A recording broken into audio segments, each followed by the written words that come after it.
A few years ago, I read a book called The Compound Effect by Darren Hardy, and I loved that book. It basically talking about the power of doing things in small increments over a long time, daily habits types of things, which kind of follows what I've talked about the last couple of weeks in terms of goal setting, working through your process and your habits. But today I'm going to focus on this concept in a much different way, this concept of the compound effect, because that book was brought back in front of me over the last probably 2 weeks ago, a week and a half ago. My son is a senior in college. He'll be graduating this coming May. It's amazing to me. And not that he would graduate, but how quickly it's all gone. And he has a kind of a mentor that he's been talking with about some things as he prepares for the next phase, the next steps in his life.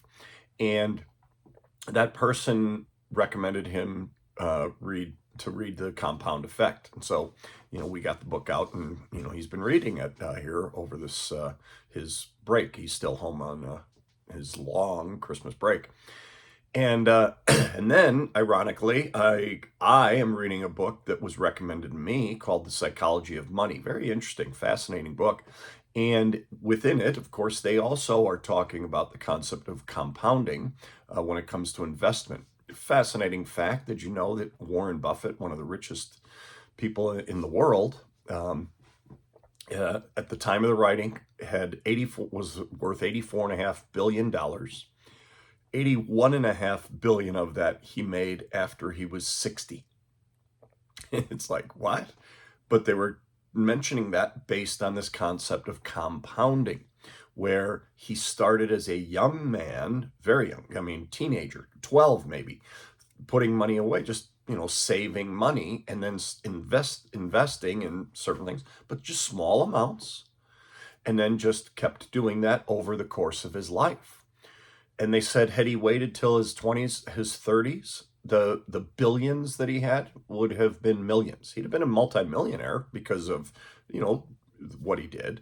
But it all was based on when he started. So I was talking with my son about that concept, the importance of making sure that once he gets, once he graduates and starts in a job, that he just can start socking money away, small amounts, and let it compound over time. So when he's my age, he's in a really good place.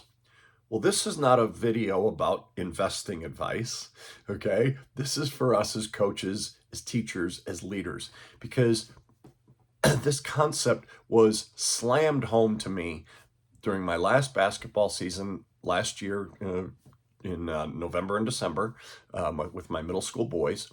Then over Christmas break, when I did a little basketball camp for middle school boys and one for middle school girls. And then over this last week, as we have started now our middle school girls basketball season, and I've been coaching that too.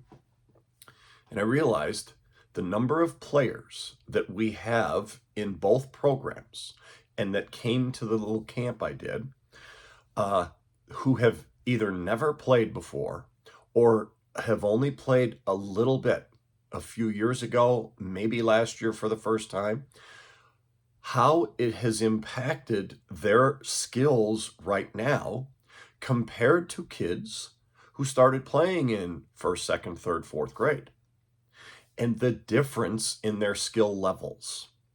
And then carrying that on into the future, looking at our high school teams, it's so obvious who has played a lot over the course of time. Now, yes, there will always be outliers who come to a game late in life and end up becoming really good at it. Usually those are players who have already had athletic ability, athletic skills in other sports, and are able to transfer to whatever sport they are now playing. So you hear about NFL players who had never played football until, college, or until occasionally you do, or until late high school years, but they were basketball players or lacrosse players or whatever it was, and they just transferred, really well into it.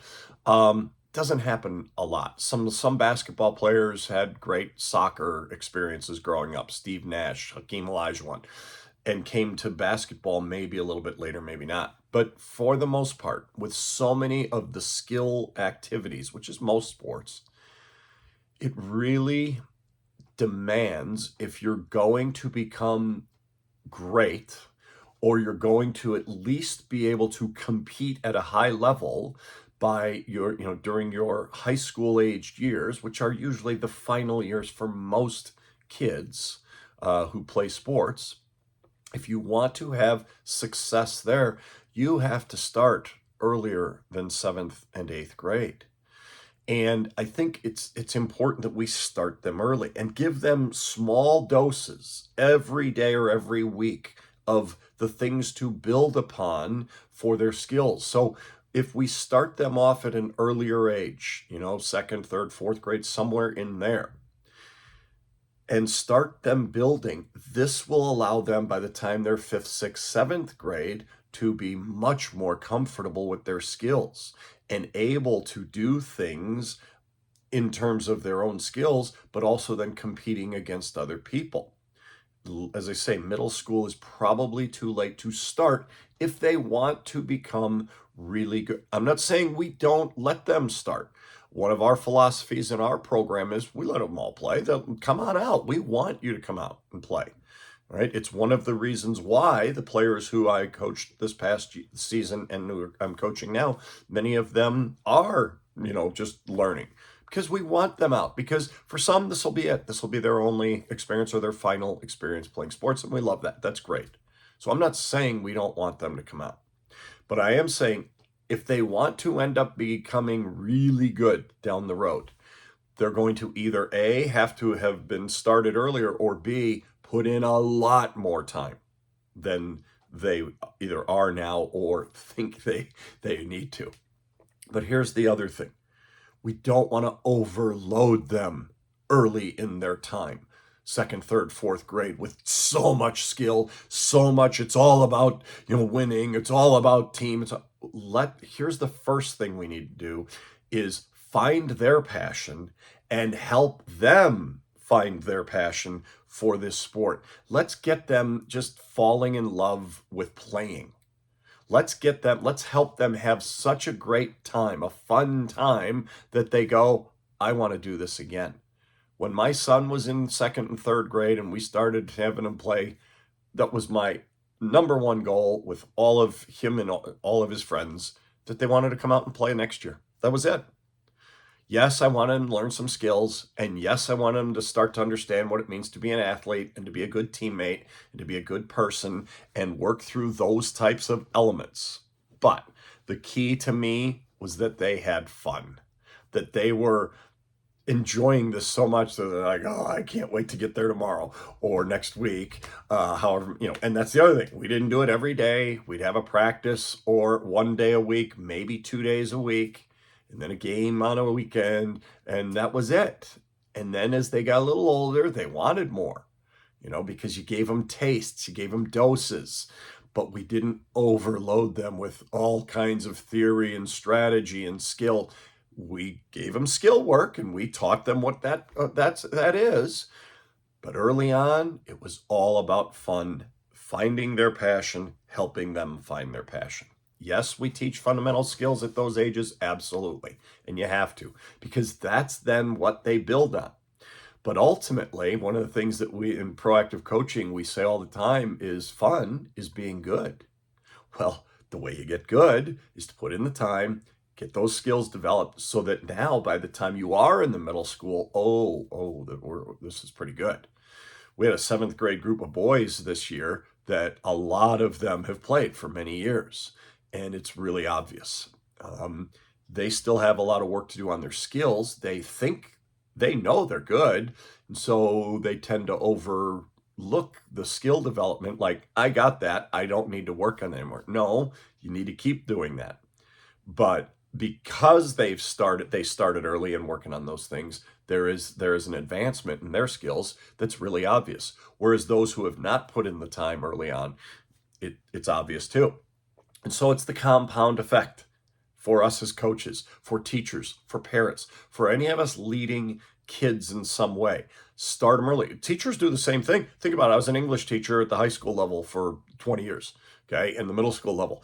Uh, I didn't have to teach them how to put letters together to create words and then words together to create sentences. We had to refine those things and work on how to, on their sentence skills and their grammar and punctuation. Sure, but they'd already learned what a noun and a verb was, and they had already learned so that incrementally through their years in English classes, language arts classes, they were getting those things.